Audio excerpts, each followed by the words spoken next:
New music producers can't seem to keep their supporting creatives around them, and they really don't know why, but it's only because there's a lack of business done on the part of the producer. You see, you all tend to focus on the creative side, but you kind of miss the business side. And I know that it's not easy to learn this stuff. Really, this stuff is passed down from the OGs of the game to the new school players.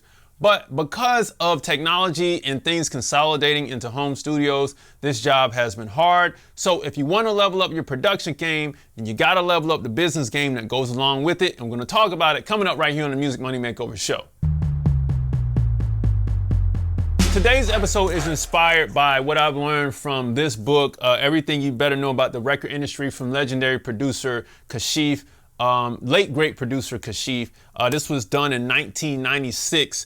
But it goes hand in hand with all you need to know about the music business, but there was only one edition of this book produced, but it comes from a different standpoint, specifically for record producers and producers. It's got so much game in it, and if you can find a copy of this, there's not many that exist, but if you can find a copy of this and you're a music producer, you're going to get a lot of game from this. I'm probably going to have to break this book down and give a lot of tips that are inside of this book because there are not many that exist in the world right now. So whatever you get on Amazon, that's what you get. Just a plug for the late great Kashif. He's one of my favorite producers. So let's hop right into today's show. Producers don't run sessions anymore, and there aren't as many producers running sessions as much as they used to, and this is causing a bottleneck with other creatives. Now, because producers aren't getting into studios, there is no business being taken care of. The business is left to the artist to handle, and artists don't understand how producer budgets, splits, or credits are supposed to be divvied up, and when they are, just starting the business. This causes major issues down the line. Artists are not supposed to handle the splits, the budgets, none of that stuff, or the credits, or any. They can assist you with that, but none of that. This is not their job. And this is where producers kind of let things fall down the wayside. It's simply because you're not handling the business. And I'm going to dig into where these things pop up in the aspect of you handling a production business. But I just want to let you know that if we cannot get these things handled, then the professionalism of what you're doing does not actually grow. You stay in the same space and you continue to look like an amateur. Okay, so let's make you not look like that and let's level up your game. Let's keep going. Now, when the budget isn't regulated, traditionally producers are issued a budget, and that production budget is supposed to cover all costs incurred for the production of the composition to be recorded. The knight in shining armor for self-producing producers are songwriters. I'm going to talk about that. Songwriters are the first hired by many producers and are often neglected in the production budget. Secondly, session musicians are supposed to be paid from this budget, and depending on the record label, the studio and engineer are supposed to be paid. However, it's traditionally the producer's job to make sure the label gets the invoice for the production cost. It's still in modern day contracts, so clearly the ball is being dropped. And so this is why the ball is being dropped. A lot of producers don't understand how a regular producer contract is supposed to work. They never read one. They never seen one past a BeatStars agreement. And that is not a true production agreement, a standard production agreement for actually selling the track. A big difference. And there's a lot more responsibility when sales come into play. Sales lead to invoices, and that leads to credits and other information that is necessary to pass on the rights to the sound recording to the record label. Okay. Now, in that budget that you're receiving as a producer from the record label, you're supposed to take care of everybody that it took to create that composition with you, okay? So songwriters, session musicians, namely, okay? Producers are notorious for leaving out songwriters and not paying them a piece of, I'm not even talking about points, I'm just straight up talking about the money. And producers are notorious for not paying the songwriters. For some things they've heard, oh, songwriters don't get paid, they don't get this. No, songwriters do get paid, and they are supposed to get paid out of the production budget. This is a lost piece of information after the 80s came in and people started self-producing stuff. That piece was lost, but everybody involved in creating a composition should be getting paid out of the production budget, point blank period. This is why, for those of you all who are in the 60-day record label course, you know when you go to the producers tab, and I forgot what section it is in the contract section, but for all my producers, if you're in a producer course too, if you go in there, And in the contract, there's a portion that talks about invoices and what you have to invoice to the label. And this is in all production contracts, which is a requirement.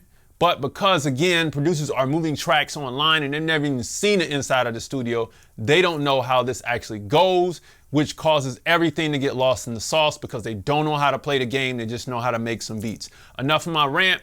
Let's keep going. Now, why are producers not reporting the budget properly? Well, most producers see it as an opportunity to run off with the money because they never had it. And they don't know the karma of doing good business. If you do good business with your team, then they will stick around. And if they are good, then it's going to be easier for you to scale your production operations because you have the credit of making sure everybody is straight. You got the street cred. You make sure your team is straight. They get fed. You keep the wolves around you fed. You see what I'm saying? And now that they're fed and you're fed and everybody has a piece of something to eat, then now you can create more music together and everybody's excited and it's one big family and you can level up together. Nobody's being greedy. And you can go get some more, man, because let's say if you sell a track for 5K or even 10K, man, that ain't even enough. For me, that ain't even enough money. And it shouldn't, I mean, it's a little check for you, but man, come on, man. It's not the end all be all. And if you are notorious for running off on the plug, taking the money for yourself and not paying anybody, nobody is going to want to work with you. And that news will begin to spread. Oh, man, he ain't even pay me, man. I ain't get paid. And if these people so happen to gain some success later without you, and this comes up, if one person let it come up, it's going to fall like dominoes. It happens, okay? Let's keep going. When credits aren't reported, this happens. On top of budget regulation, the credits are supposed to be reported back to the label from the producer. It's the producer's job to ensure all splits are done and all credits are collected. Nowadays, you hear producers say, I don't want to talk about splits. It kills my vibe. However, it's their responsibility traditionally to handle this job. Now, you see artists, songwriters, managers, and assistants trying to get this job done. And it is not the job of all of those people to get it done. It is your job to get this stuff done and submit it either to the manager or the label so you can get paid and your team can get paid. You see what I'm saying? But when the manager has to handle this, they got to talk to the artist unless the artist is actually producing the records and writing the records. If they have to contact that artist to get the splits or somebody else to get the splits, it is going to become a logistical nightmare, which it is for most publishers. You get what I'm saying? So you are the responsible party. You collect all the information. Now, on the vibe killing point, again, you can't be in you can't be so creative that you say, oh, it's killing my vibe. No, you're the producer. You take care of the splits, man. Because with you not taking care of the splits, if the songwriter doesn't get what they're supposed to get, and then they got to come back and sue the label and say, hey, I wasn't given my mechanical royalties, depending on what the label is doing, selling physical copies or whatever they're collecting. My mechanical royalties are not right. This is wrong. This should be changed. I did more than this. And then there's a suit that comes up against you. Now we got other legal problems because you didn't do the business the right way. You see what I'm saying? Let's keep going. But bigger artists don't even want the little producer in the studio. And I hear you. And I know most of you sell your beats online in hopes of getting them placed. However, this is far from the truth. And when it comes to production, many artists want to be guided in the studio with constructive criticism.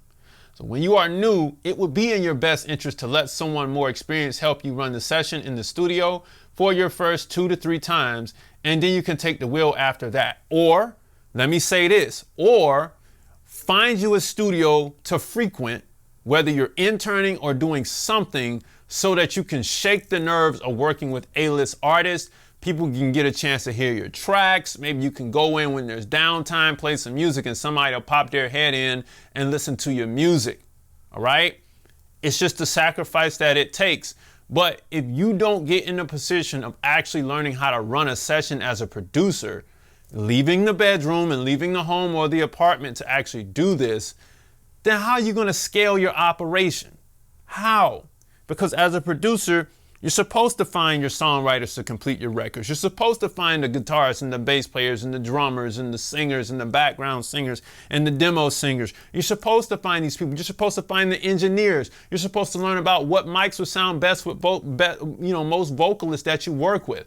All of this stuff is the craft of the producer, not just sitting in the bedroom making beats. You see what I'm saying? So if you want to be a real producer, this is your responsibility. Let's keep going. Bro, I'm only getting $1,000 for the track. Well, sell to bigger clients. However, if you have other musicians that help you create the track, you should still pay them a piece. This will develop a good rapport amongst your creative connections and will actually bring more opportunities to you by the good deed alone. After all, it's only $1,000, right? And I just want to say, just because it's $1,000 don't mean you do good business. Doesn't mean you shouldn't do good business. Split the money up if you have other creatives that helped you out in making that track. Because let's just say the track blows up, or if you only got $1,000 from an independent record label that knows how to promote well, you're going to get more money on the back end.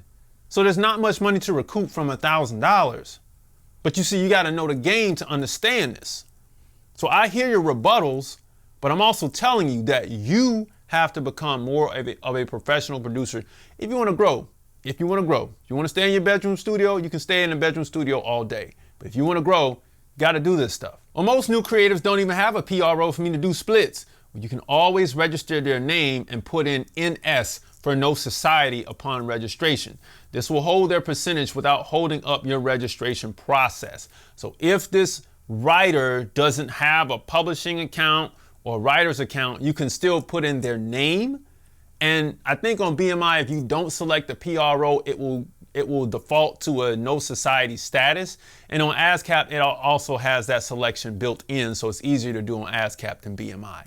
But either way, you can do this even if they don't have a PRO. So that's no excuse. I can't accept that. But I can tell you this: if you are a music producer who wants to build your production company or record label or publishing company in 60 days or less with a step-by-step foolproof process, grab the 60-day record label course beneath this video today. All right, you'll be able to fully fund that business, and then you'll be able to not get screwed contractually in this business due to the things I was telling you about earlier in the course. We go over all of that, okay? And on top of that, you'll keep the middleman out of your pockets from collecting that money that they do all the time. You'll be able to get it yourself directly. And if you're skeptical about what I'm telling you, then you can grab my free guide, 10 ways to increase your record label's profits, and a free split sheet is included with that free download. Now, let's talk about your upside right here. Taking care of your creative staff as a producer will not only increase opportunities for you as a producer, it also gives you the experience of actually running a business. On top of that, if you invoice people properly, you will make their heads spin, since they aren't seeing this in the business anymore, because this is a lost art. And it's really truly a lost art because people aren't selling tracks at a high dollar amount like that anymore. Most producers, or the majority of producers, are right there on the bottom where they're dishing out tracks. Maybe if they're selling the full rights, is at around $1,000, and they're in a position where they don't have many creatives with them. Producers aren't really seeking songwriters like that anymore, because songwriters are pulling the beats off of the internet, and the producers put the beats on the internet. And once this happens, then they have to come together when the track is actually being sold. So now you have more songwriters selling tracks than producers. So the roles have flipped, and because the roles flipped and none of them know how to read a production contract, that's why I recommend you all get into the 60-day record label course. Not really to shamelessly plug it, but because you need this education.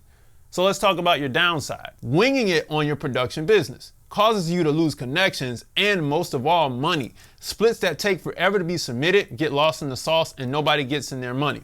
I can tell you firsthand, dealing with Island Records as a publisher, I've seen artists and other writers take up to 1 year. 1 year. We're chasing down splits for 1 year just to get it submitted to a record label, just for the person in business affairs to get it put in wrong because somebody else contacted business affairs and told them something else. But if the producer would have did the job, then this wouldn't have happened. You see what I'm saying? It's the role of the producer to get this business done, and this levels up your professionalism. This makes labels want to hire you and your team of people just because of that, just because you can pump out records, get it done with the splits, with the contracts, pay everybody, get everything done, and there's no problems. People want to handle or hire businesses that get things done with no problem. So if you were wondering how you could level up your business or your production business, this is how you do it, Music Money Makers. If you make music, you should always make money. Log on to musicmoneymakeover.com, jump into the 60-day record label course beneath this video today, grab the free stuff right now, and guess what? Oh, forgot to tell you, book a call on musicmoneymakeover.com, and guess what? I'll talk to you soon. Peace.